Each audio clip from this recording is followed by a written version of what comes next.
वंदो गुरुपद पदुम पराग सुरुचि सुबास सरस अनुराग अमियमूरमय चूरन चारु समन सकल भवरुज परिवारु।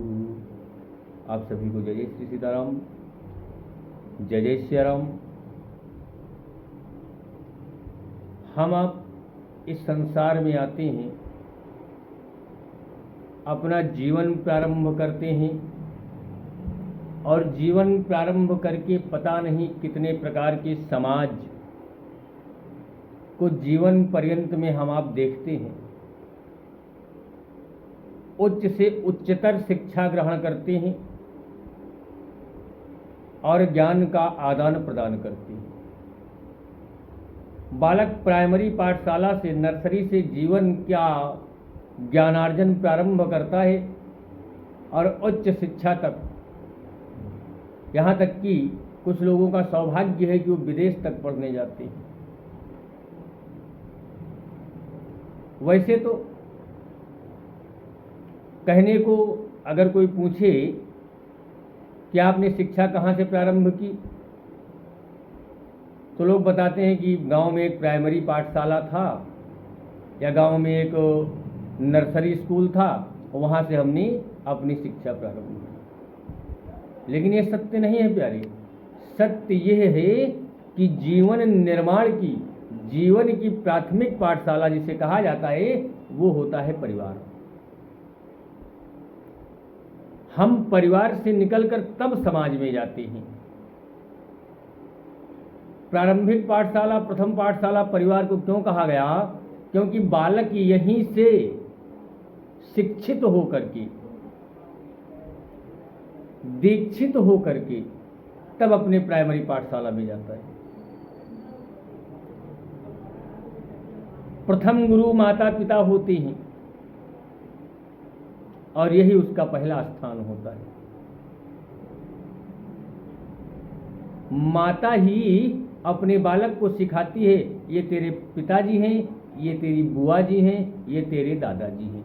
शिक्षा यहीं से प्रारंभ हो जाती है। तो प्राथमिक पाठशाला परिवार को ही कहा गया है। परिवार में ही बालक व्यवहार, संस्कार, नैतिकता, जीवन मूल्य और आधारभूत जीवन कौशल सीखता है। ये सब कुछ शिक्षा लेकर के तब वो विद्यालय में जाता है। और ये जो हमने बताया, व्यवहार, संस्कार, जीवन कौशल, नैतिकता, जीवन मूल्य, ये सब उस बालक के चरित्र के भविष्य की नींव रखते हैं। यहीं से उसका भविष्य निर्माण, जीवन निर्माण प्रारंभ होता है परिवार से ही। अगर यह संस्कार उसके जीवन में ना आए तो जिम्मेदार नागरिक कभी नहीं बना जा सकता है। 4 आश्रम बताए गए हैं सनातन धर्म में: गृहस्थ,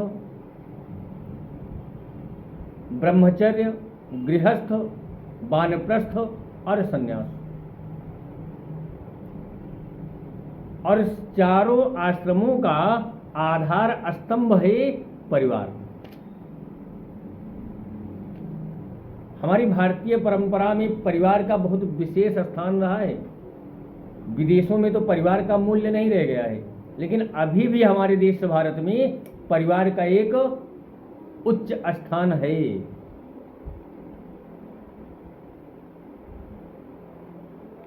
चार आश्रमों में ब्रह्मचर्य, गृहस्थ, वानप्रस्थ और संन्यास, इनमें गृहस्थ आश्रम परिवार से जुड़ा है। और शास्त्रों में कहा गया है धन्यो गृहस्थ आश्रमः।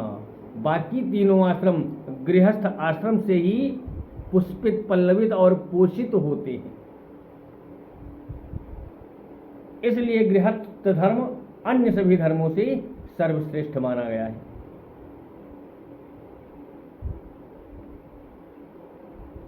नर रत्नों की खादान के रूप में गृहस्थ ही ब्रह्मचर्य आश्रम का दृढ़ सुदृढ़ आधार है।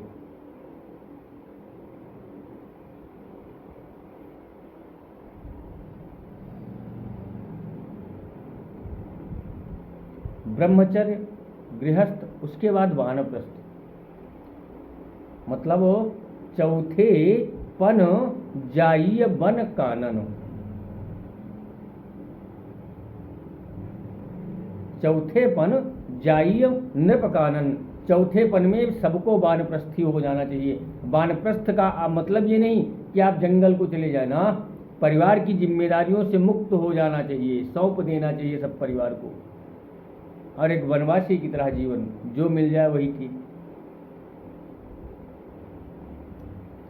जो व्यक्ति गृहस्थ आश्रम में परिपक्व नहीं हुआ है वो कभी वानप्रस्थी नहीं हो सकता है।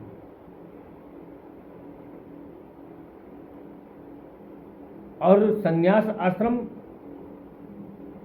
वो भी गृहस्थों के द्वारा ही पोषित होता है। अगर गृहस्थ के यहाँ से अन्न ना जाए, किसान अन्न ना उत्पादन करे, तो सन्यासी खाएंगे क्या? क्या खाएंगे जी? इसलिए गृहस्थ आश्रम को धन्यो गृहस्थाश्रमा कहा गया है। तो अगर चारों आश्रमों जिसमें कि सारा समाज बटा हुआ है, एक दृष्टि डाली जाए अगर, तो परिवार मतलब गृहस्थ धर्म के बिना इस सृष्टि का पालन होना असंभव है।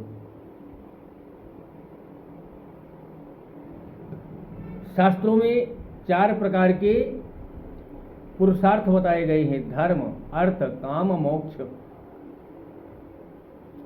ये चारों आश्रम, ये चारों मोक्ष रूपी पुरुषार्थ चतुष्टय भी परिवार व्यवस्था में ही साधे जा सकते हैं, अन्य नहीं। धर्मयुक्त अर्थ का उपार्जन और काम का सेवन परिवार से ही संभव होता है, जो स्वतः ही व्यक्ति के जीवन की सर्वोच्च अवस्था मतलब मोक्ष की ओर ले जाता है। इसका मतलब क्या हुआ? इसका मतलब यही हुआ कि जीवन के लौकिक एवं पारलौकिक उद्देश्यों की पूर्ति परिवार में ही रहकर संभव है। यही कारण है कि भारत देश में परिवार व्यवस्था को सदैव से ही महत्वपूर्ण माना गया है। आज से नहीं, आदिकाल से पारिवारिक परंपरा रही है।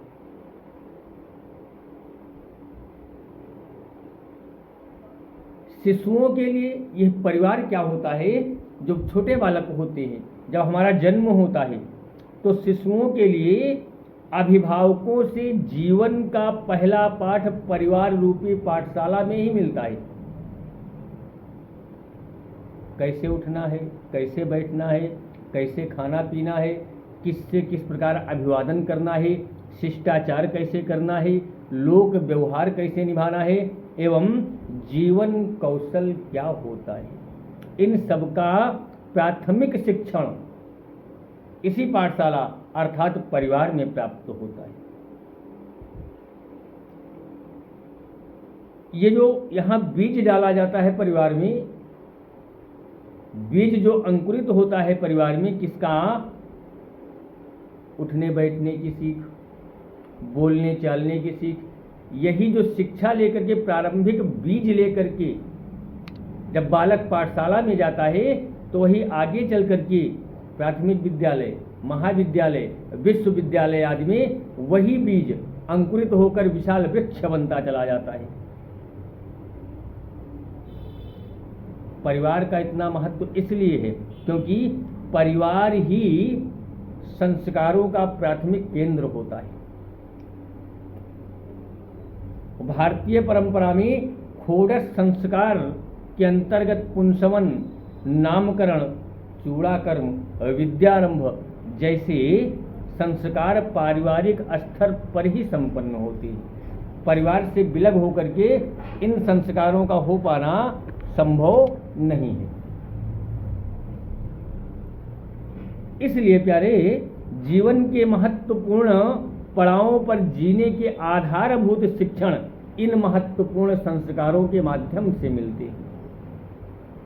जितने भी संस्कार हैं 16 संस्कार, ये हमको कुछ ना कुछ शिक्षा दे करके जाते हैं।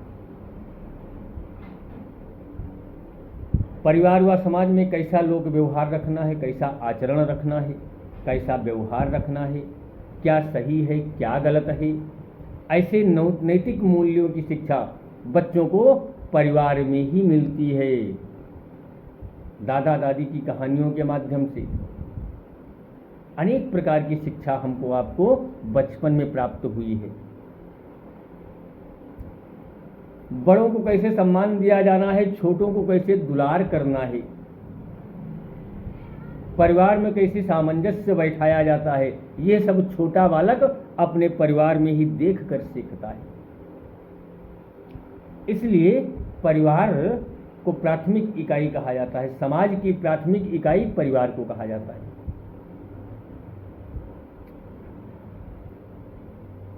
माता पिता एवं घर के जो ज्येष्ठ श्रेष्ठ होते हैं, वो छोटे से बालक के आचरण में, व्यवहार में प्रशिक्षण, बच्चों में श्रेष्ठ चरित्र का आरोपण करते हैं, विचारों का आदान प्रदान करते हैं।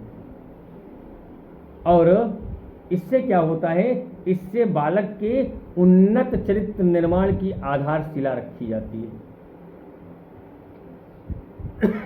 संयम, सदाचार, श्रमशीलता, सादा जीवन, उच्च विचार, आदर्शवादिता, ईमानदारी, जिम्मेदारी आदि ये सारे गुण बालक अपने परिवार से ही सीखता है।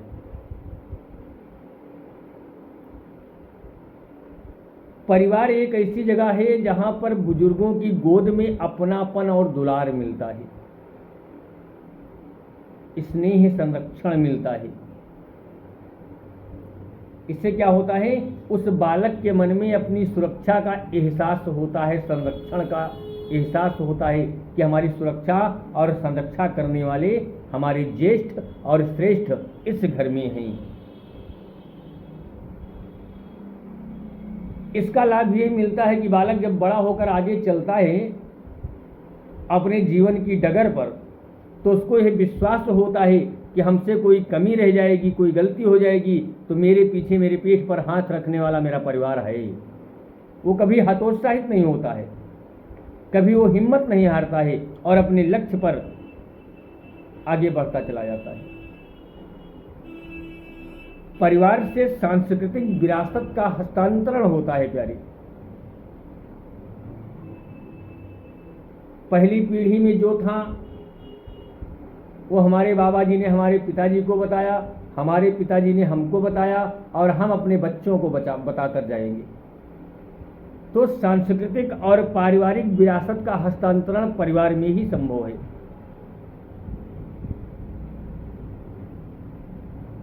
और यह जो परिवार है ना, यह जीवन साधना की प्रयोगशाला है, समझ लो, जीवन साधना की प्रयोगशाला है।